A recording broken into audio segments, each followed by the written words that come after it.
Hey everybody, it's Dr. Robinson. I am going to provide you guys a brief overview of substance-related and addictive use disorders. So this is Chapter 8 in your textbooks. I've already uploaded your textbook, the PowerPoints that go with your textbook, but these are PowerPoints that I have that I've used in a variety of different settings, and I've kind of formatted them to fit closely with this class, or reformatted them to fit closely with this class. Again, this is just going to be a brief overview. I can talk about this topic all day long and as often as anyone would like, so if you do want some more information, just let me know.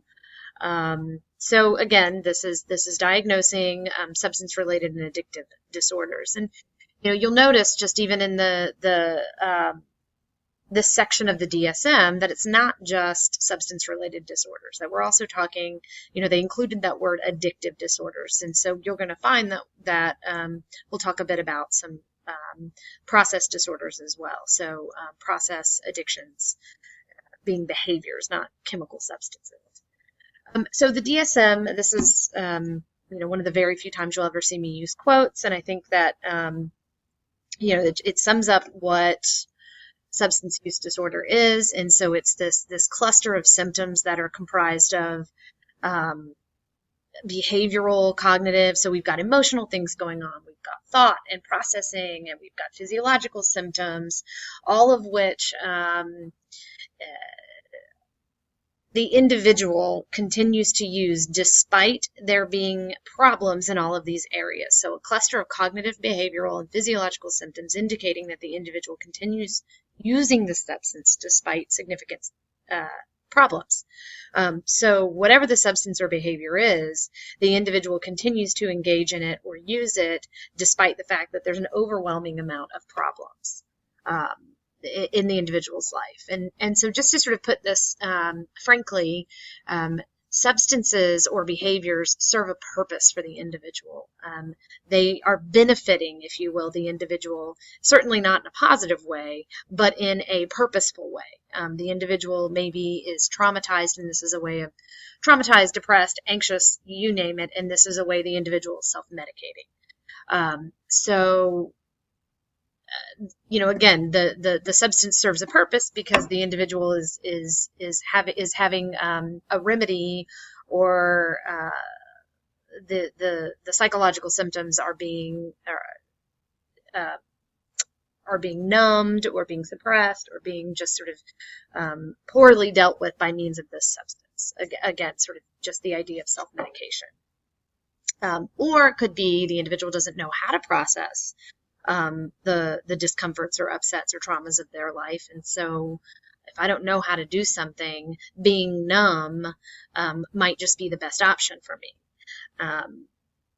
Or if the gravity of it is too much for me to handle. So maybe I know what I need to do, but I can't even fathom going to that place in my life. So here come substances and behaviors, and they provide this nice escape or relief. So I hope that makes a lot of sense. So when we look at the DSM, these are the different categories, or the different classes, if you will. So we have alcohol and caffeine and cannabis, hallucinogens, inhalants, opioids. Obviously, opioids are sort of the substance du jour at the moment. Sedative, hypnotics or anxiolytics, stimulants, tobacco, other, and then gambling. And so you see gambling in there. Gambling is the only behavioral addiction that's included in the DSM with diagnostic criteria attached. That absolutely 100% does not mean that other behaviors are not problematic to the point that they look as though they are mimicking a substance in this sort of like substance-related category, or they're mimicking, or they're serving the same purpose as like a substance would. And those can be sex and gambling. Gambling's there, sex and shopping and internet addiction, as I'm talking to you on the internet, and as we have several of our classes on the internet. Video gaming, food. So food can oftentimes be considered, depending on your school of thought, food can be considered somewhat of an addiction. But gambling right now is the only one that's included in DSM with clear diagnostic criteria. You can apply the diagnostic criteria that we're going to go over to the other behaviors if they seem to be becoming a problem. So the diagnostic criteria are going to be the same for all of these conditions, or I mean, excuse me, all of these classes with the exception of caffeine. The criteria are the same, but the manifestations and associated behaviors are going to differ. So the way that an individual responds, the symptomatology, the way that they behave, the way that they act, all of that is going to be different, but the criteria is going to be the same. And you'll see that in just a second. I don't know why my thing's not. My slide. Okay. So here's I tried to fit all this in one screen, but here is the diagnostic criteria. Again, for all of those classes of substances and then gambling, this is what you need, with or without physiological dependence. So there doesn't have to be physiological dependence. You don't have to physically be dependent or develop a dependence on something. And just as a point of reference, so a dependence is that you need this substance or you go into a withdrawal, and that can be physiological or it can be psychological. The withdrawal can be physiological, the withdrawal can be psychological, but it's having this behavior, this substance in your person or in your body so much so that you can't go without it. And then tolerance is needing more and more of a substance or a behavior to achieve the same results. Before we jump into this, you see tolerance and withdrawal are at the bottom. So I just wanted to make sure that we touched on those in terms of a definition. When you think about withdrawal, always think about withdrawal in terms of it's the opposite of the intended result. So cocaine's a really easy one to use as a descriptor for this. So when an individual does a stimulant like cocaine, they want to be up, they want to be excited, they want to be full of energy, and so cocaine gives them that. The withdrawal would be the opposite of the intended effect. The intended effect is being up and excited. The opposite of that would be depressed and lethargic and angry and touchy and just aggravated or frustrated or even angry, violent. So remember that when you think about withdrawal. But going through these other ones, so using over a longer period of or more of a substance than intended. So that's a little bit, that's the beginning part of the definition of tolerance. But really what that describes is just a continued use, not a continued use to achieve the same results. That would be tolerance, but a continued use. Desire and or attempt to regulate or cut down or quit. So if the individual expresses concern about their behavior and that they know that it is causing them problems, or maybe they even have just even a small inkling that this might be causing a problem.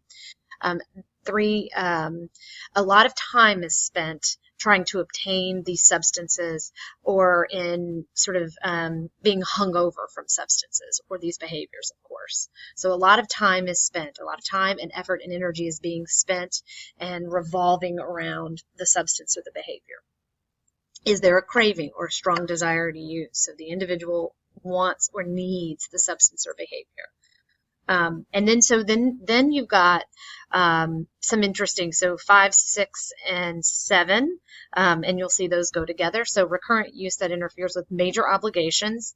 Moving on, use despite social or interpersonal problems. Moving on to 7, and using despite problems or reduction or elimination in social, occupational, or recreational activities. So basically what those 3 things say is that the substance or the behavior is interfering with their life. It's interfering with their roles and obligations. It's interfering with their relationships. It's interfering with their job and things that they once found enjoyable or they once were interested in. You hear this all the time. Oh, he was a phenomenal soccer player and had all, the world at the world was his oyster when it comes to his soccer abilities, and now he's addicted to heroin. You hear that all the time. That's just one sort of minor example. And so then the rest of them, continued use despite hazardous situations. So the individual's putting themselves in very difficult or dangerous situations to use. So a great descriptor of this would be an individual who is engaging in prostitution. just to obtain money or money to buy substances or to obtain substances.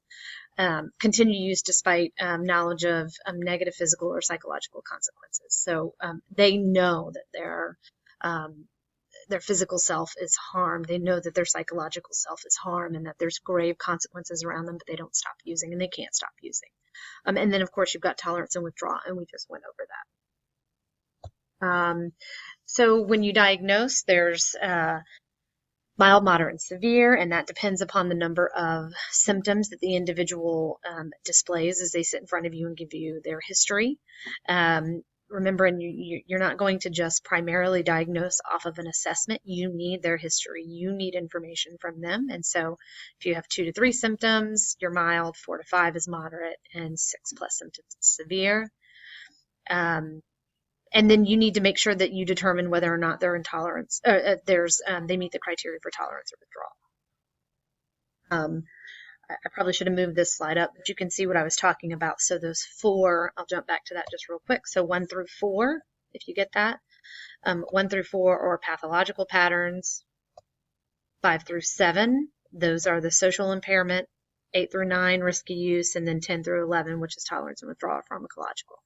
And then you've got your specifiers. Are they in early remission? So is the individual meeting with you and they are in remission, meaning they are in some form of like abstinence or recovery, or they have identified and defined their definition of cutting back? Are they in sustained remission, so more longer term remission, or in a controlled environment? In a controlled environment means were they in jail and that's why they were clean and sober? Were they in a long-term treatment where they didn't really have access to it? Is that why they're clean and sober? So those are the specifiers.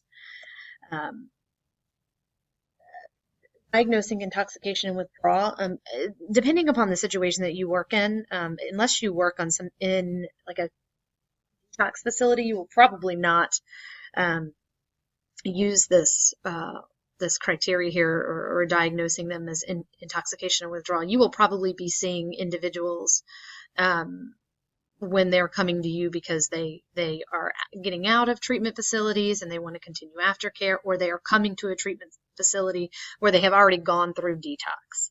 But nonetheless, here's the criteria for intoxication and withdrawal. Prevalence, comorbidity, and differential diagnosis. Okay, so there's 8 million people that meet the criteria for both mental health and a substance use disorder. So now we're talking comorbidity. So that's a lot of people. And that's not, I don't think that that's an accurate number, because I think that that's based off of what we know, and what we know is based off of people who are in treatment facilities. So imagine that we don't get at everybody, because not everybody goes to treatment facilities. Medical, when we think about comorbidity, we also want to think about medical conditions too. So does the individual have hepatitis as a result of their use? So it's not just, you can consider things other than just mental health issues and other substance use disorders. And then a differential diagnosis, when you're trying to rule out or you're trying to determine a differential diagnosis for substance use disorder or an addictive use disorder, you need to make sure that you go through the all substances and make sure you're identifying the correct substance. And then you also need to make sure that this can't better be explained by a medical condition, or it can't be better explained by a mental health issue. The thing about diagnosing substance use disorders is that oftentimes when we remove the substances and some time has passed, and I'm talking like 30, 40, 50 days, 60 days sometimes, you will see another mental health issue resurface because they've been self-medicating, or it has been masked by the substance they're using. So really keeping a close eye on your individuals who have a addictive use disorder is really important because of that. Again, process addictions, and I'm going to try and wrap this up here real quick. These are just some examples of process addictions. These are behaviors, but what we know is that the same area of the brain, which is the reward pathway, that sort of back here, it's our primitive section of our brain. It's responsible for addiction, and this is triggered in the same way or activated in the same way with these behaviors. Um,